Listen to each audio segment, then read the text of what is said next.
All right, today we're going to talk about something really important, something that we're going to be using for the rest of the school year. We're going to talk about rhetorical appeals, and then we're going to see examples of the different rhetorical appeals in MLK's letter from a Birmingham jail. Is that good with everybody? Okay, good deal. So first, we have 3 different types of rhetorical appeals, which are logos, pathos, and ethos. Can anybody guess, by using context clues, what they think a rhetorical appeal is? Emmy, do you have a guess? I think it's something writers use to make their audience feel a certain way, maybe? Yeah, Okay. pretty much. That was I a knew great, it from high school. that was a really great good. definition, Really yeah. good. So basically, if we break it down, and remember this is on your notes, so you're going to be writing it down, filling in the blanks, okay? So, rhetoric is a language designed to have a persuasive or impressive effect on its audience. So like you said, they're trying to convince their audience of something. And then an appeal is a request. So we put it together. A rhetorical appeal is a persuasive strategy that an author uses to convince their audience of something that they think is important. So first, we're going to talk about logos, which is the appeal to logic. So you can write that down on your notes, the appeal to logic.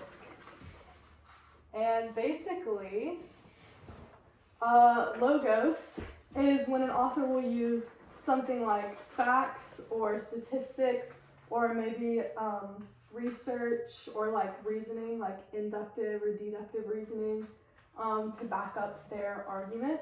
So they're appealing to their audience's sense of logic. Amanda, do you think you have an example? Well, I think that everyone should wear sunscreen every day. Research shows that wearing sunscreen daily decreases your chances of getting sun cancer by up to 40%. Oh, That's a great example because we have that's that. very logical. Yeah, it's logical. You have Did that. Did you know that? Yeah, I did. Okay. I wear sunscreen. You wear Really? sunscreen. That's great. We use a statistic. There was that. What was it? 40% or something like that. Yeah.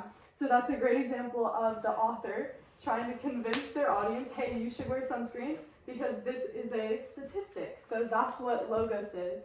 We're going to go to the next appeal, which is pathos. So pathos is the appeal to emotion.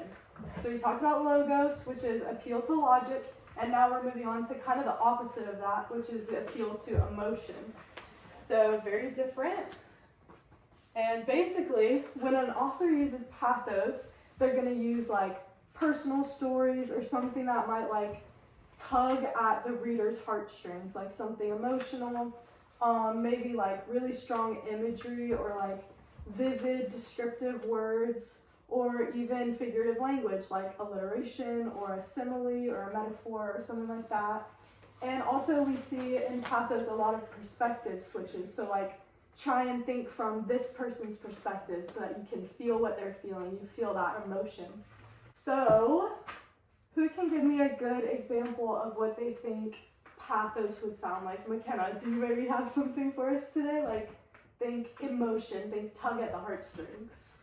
I'm thinking of those commercials for dog shelters that they try to get you to adopt a dog, and they always say something like, you should come and adopt this poor, hungry dog today because he is so sad here without owners. Yes. Those always get me. That's I always why it cry. works. That's why Emotion. pathos appeal to emotions are I just very... lost my note. Yeah, that's exactly why authors use pathos, is because it's very powerful, because readers, it's very easy to appeal to their sense of emotion. Everybody goes through their own personal things, so when the author steps into that and uses pathos, it's a really good way for them to sway their audience or get them thinking a certain way. So great job, you guys.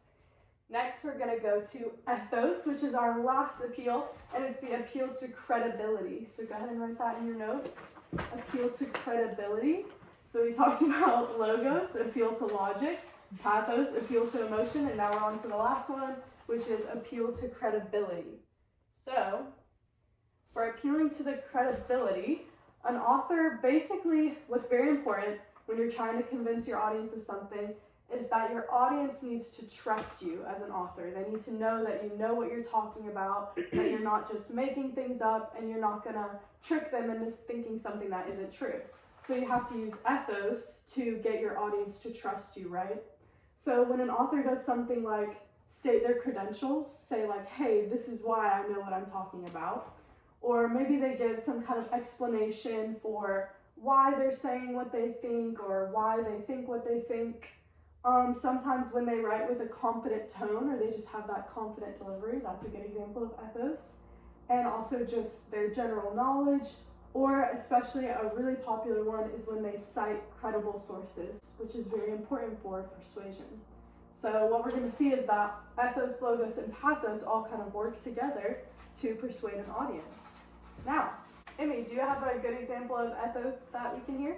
Yeah, like what about telling your friend, hey, I can totally help you pass your calculus test. I got an A in calculus last year. Exactly, that's a great That's example. really good. Because you're saying, hey, trust me, I'll be able to help you because this is proof. I got an A in calculus, so I know what I'm talking about. Now that we talked about logos, pathos, and ethos, okay, quick review, pop quiz. Oh, Amanda, logos, it's the appeal to what?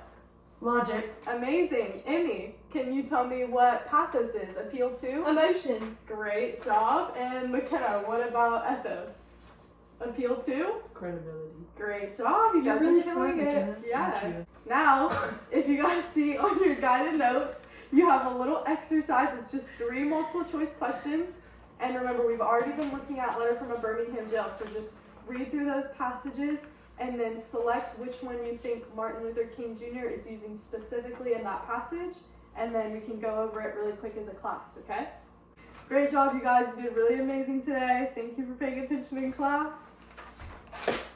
Thank you. Yay!